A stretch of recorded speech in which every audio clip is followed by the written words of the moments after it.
Here, this is it. Huh? But isn't this the mechanism that you were tinkering with when we first got here? Oh, is it another invention of yours? Precisely. A recent one at that. I am most pleased with the result. I call it the Suspensus Somnium mechanism. It periodically releases a soft breeze, which when paired with a gentle adeptal tune, can help the listener subconsciously relax and even enter a semi-hypnotic state.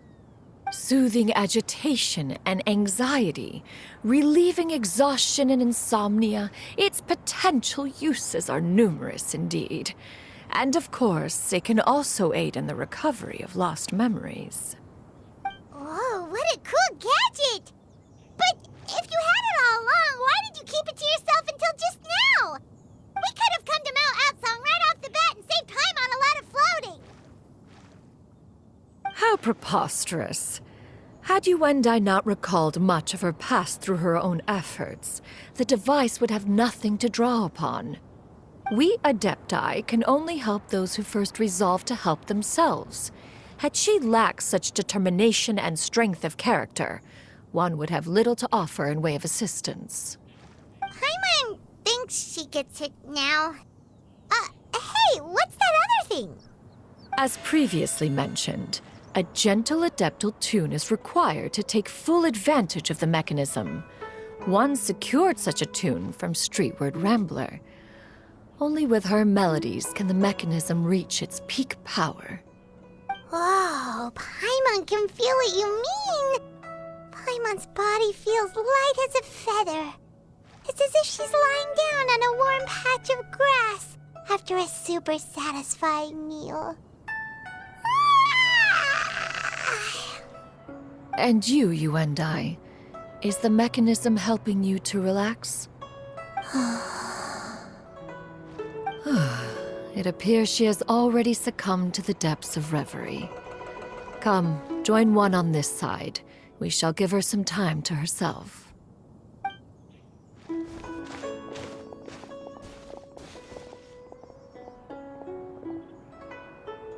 The drought is over. But why do you look like you want to cry? The potion. It's nearly run its course. I've never regretted meeting you. Not even for a second. Please. Please, no.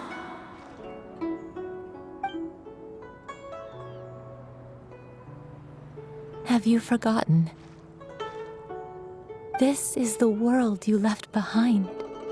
One of gentle breeze and morning dew, perfectly straddled betwixt the realms of heaven and earth. This is your home.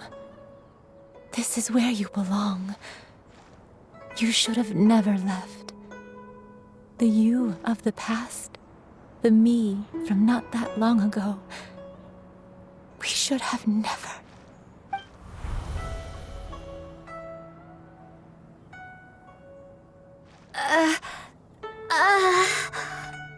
So that is the truth. No wonder this place is so familiar. Granny!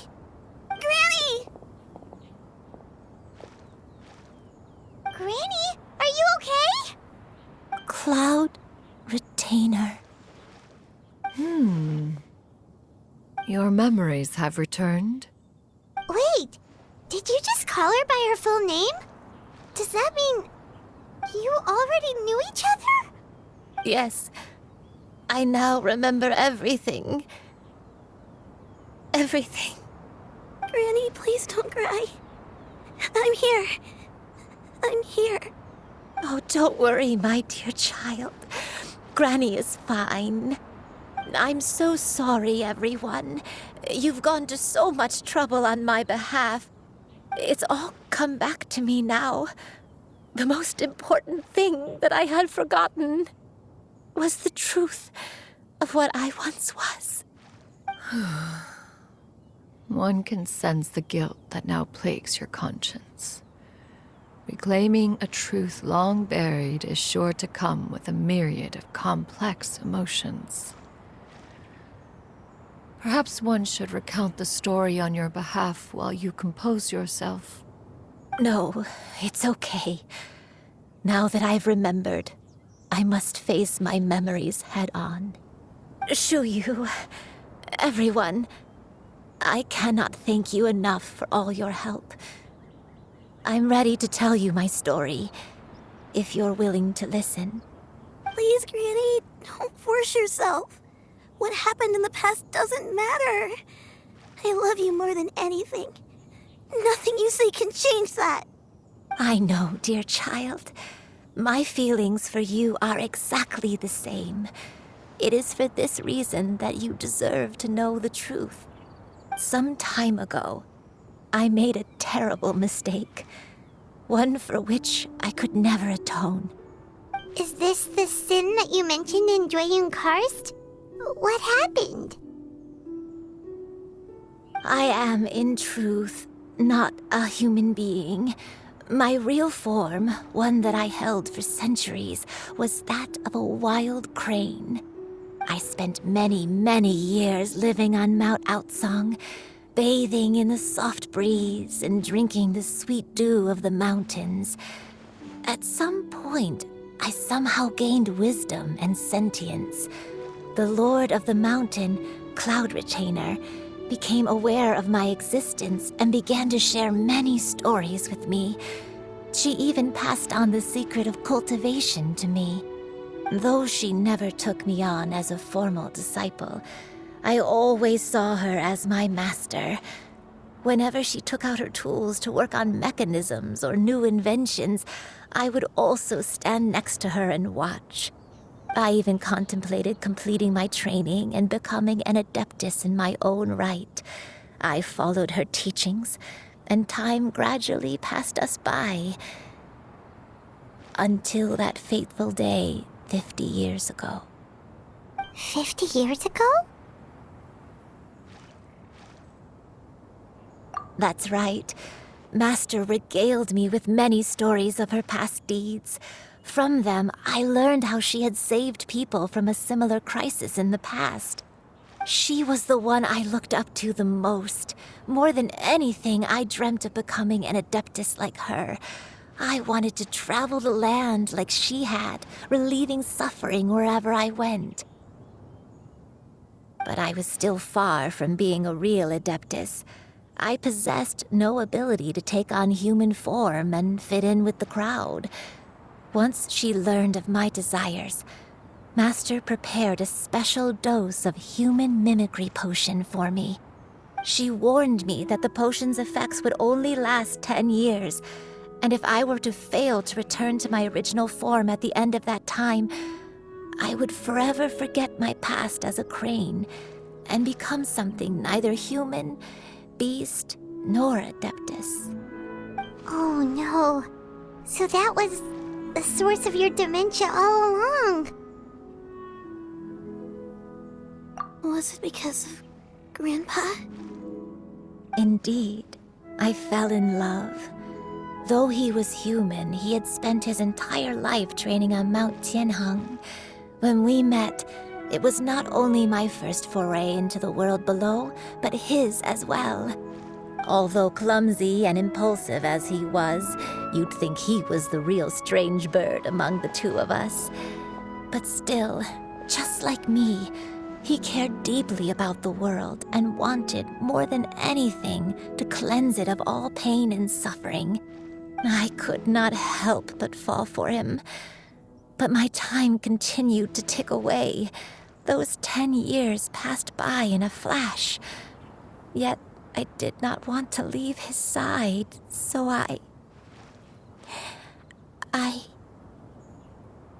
Oh no. What happened next? I committed an offense. I wanted to stay with him, even if it meant living a life full of pain and suffering, even if it meant that I would eventually turn into a monstrosity. I knew I had betrayed Master's hopes, but I was too ashamed to face her. So I wrote her a long letter instead and asked someone to leave it outside her abode. I was convinced that she would not support my decision, and I lacked the courage to speak to her face to face.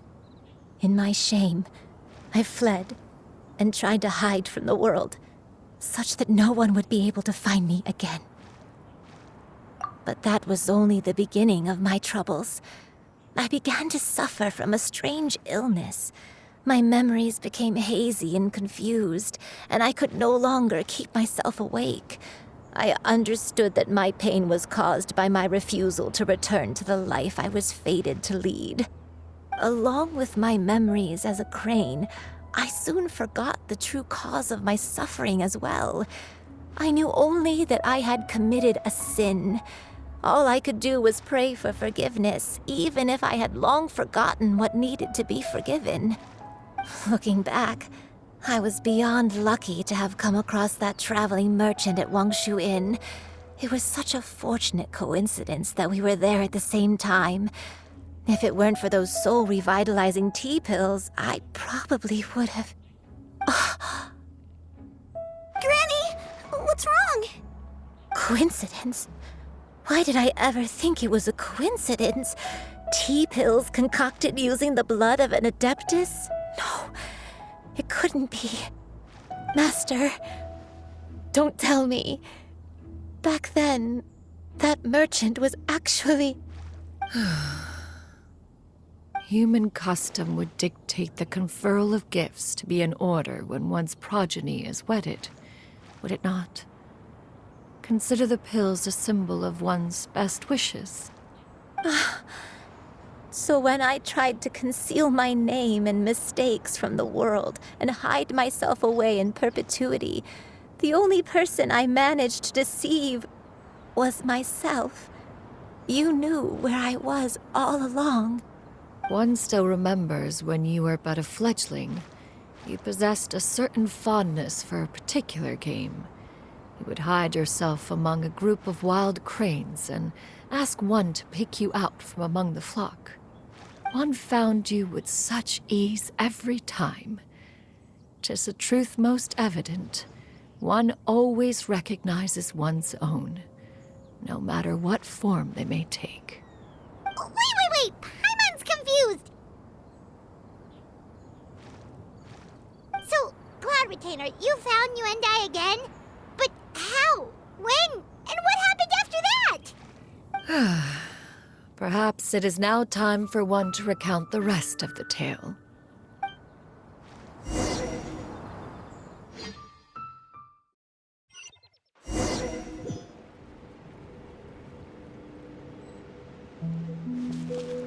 One was furious upon receiving your letter. Seized with anger, one set out to bring you to your senses.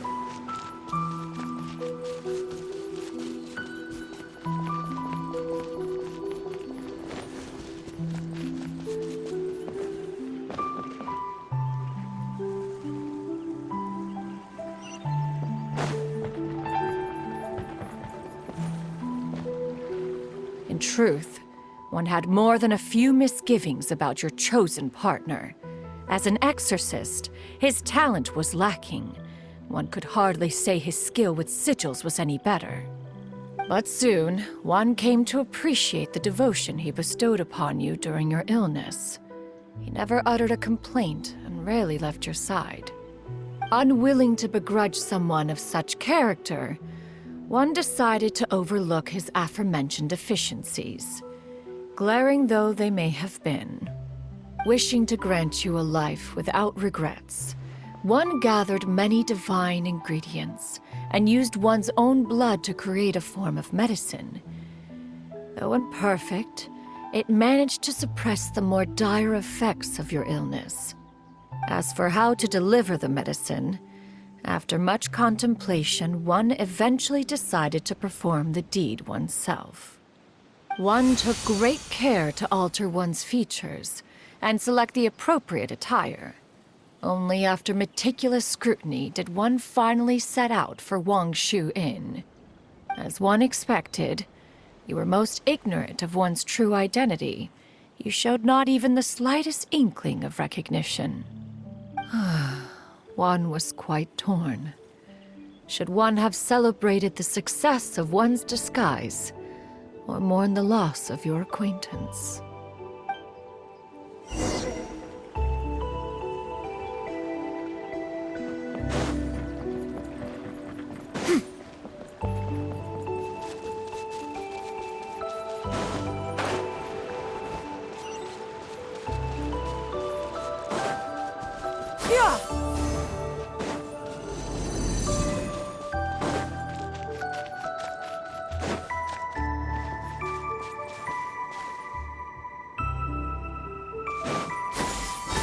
Nevertheless, one would speak to you about another matter, if you are amenable.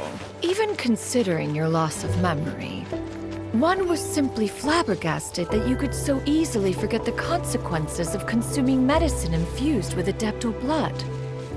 Its proclivity to attract monsters is hardly that complicated of a concept to remember. To think that you tried to travel while weak from sickness and heavy with child.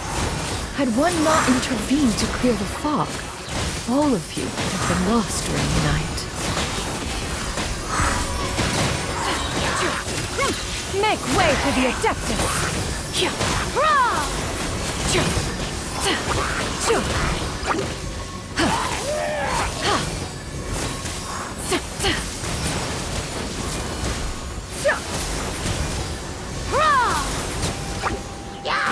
Skyward! Scatter!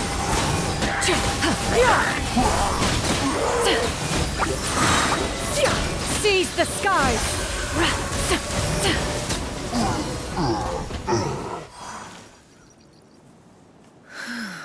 Those monsters would hardly have pursued you with such ferocity without sufficient incentive.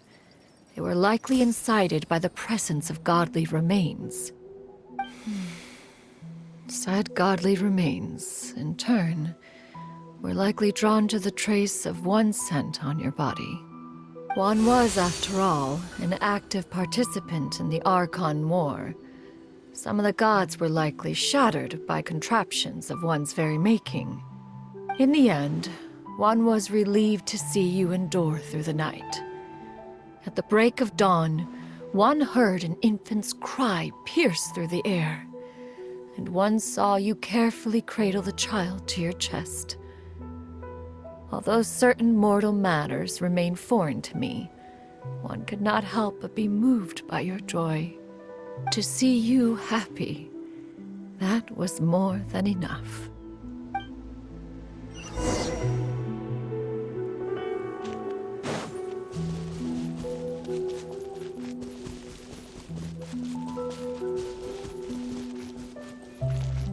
Now you should have a complete understanding of the events. Wait! But if that's true, then the crane who took care of me when I was sick must also be... Ah, one had almost neglected to recount the absurdities of that tale.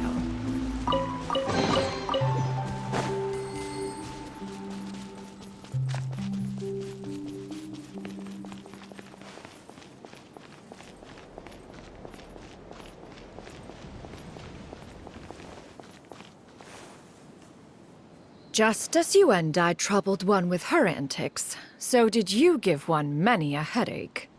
Upon finding you burning with fever, one made plans to bring you back to one's abode for treatment.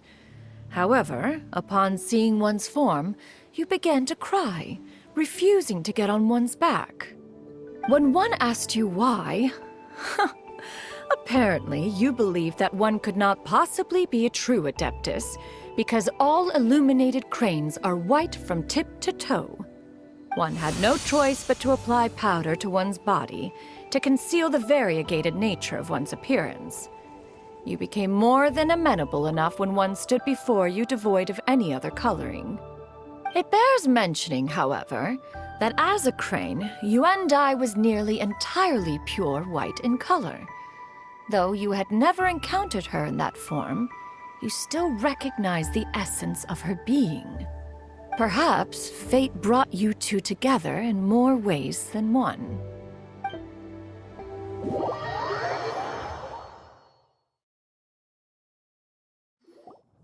Now all has been revealed.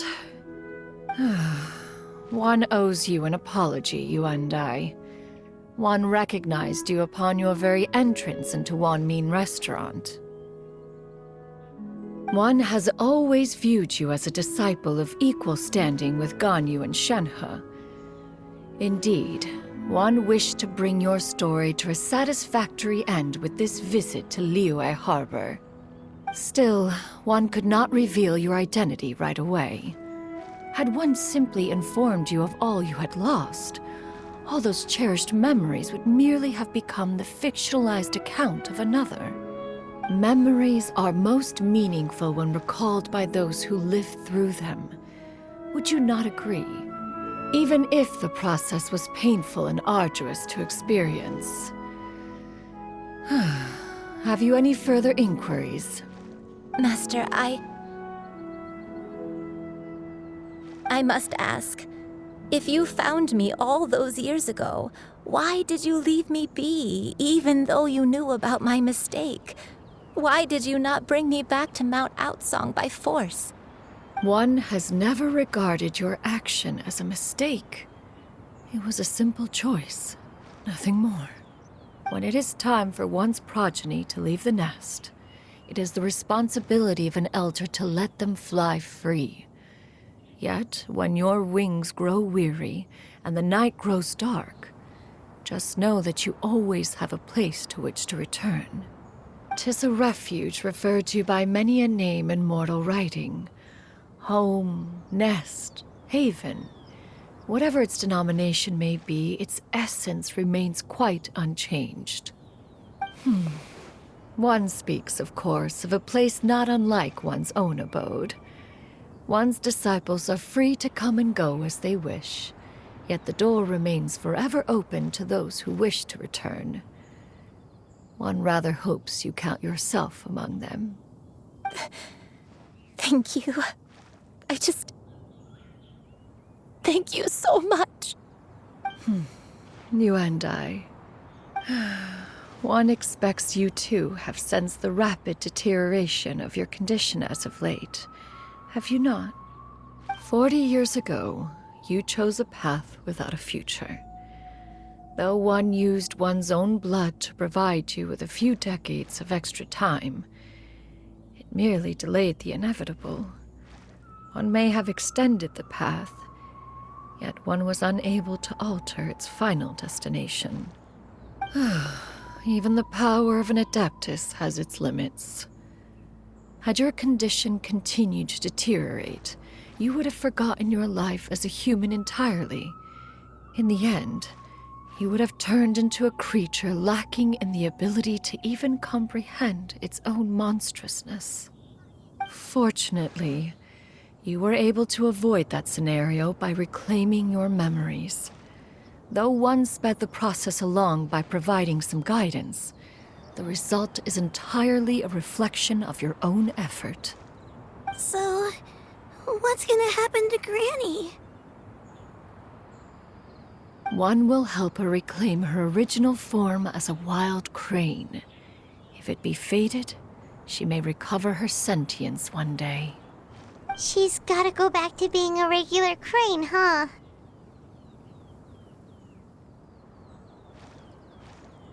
Master, you've already done more than enough for me. I don't know how I could possibly repay your kindness. This is a better result than I could have ever hoped for. How much time do I have left? Not long. The transformation is imminent. Granny? Please don't leave, okay? You're all I have left. Please! Don't be sad, dear child. Granny has led a wonderful life. My only regret is having to leave you behind. Don't forget to eat well, okay? A growing young lady like yourself needs lots of good food to grow big and strong. Promise Granny you'll take good care of yourself when I'm gone. I promise, Granny. I'll do whatever you say. Good girl. Good girl. Don't worry. It's not goodbye forever.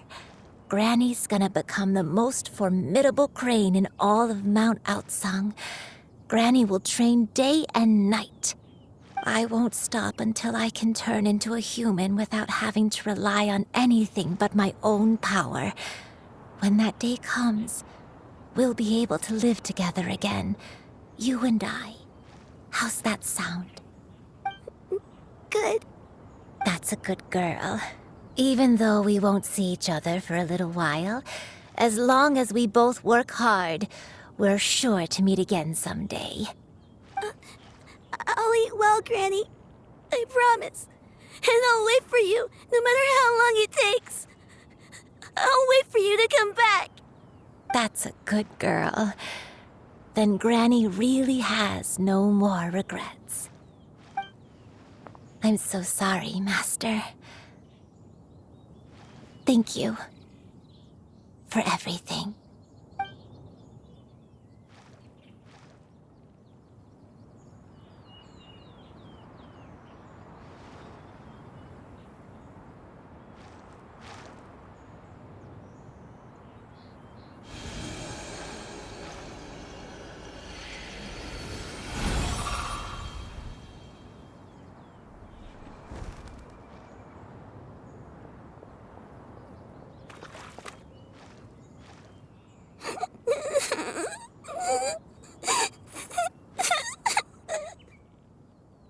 Xiu-Yu. Let her be. At her age, crying is a natural, if not fitting, response to such an event. Tears are a necessary part of maturation. Sometimes there is scarcely a better vehicle to wash away the toll of stress and misery. Now that the issue has been resolved, you should also take a moment to relax. Give yourself some time to rest. Take a nap if you must. One will wake you in due time.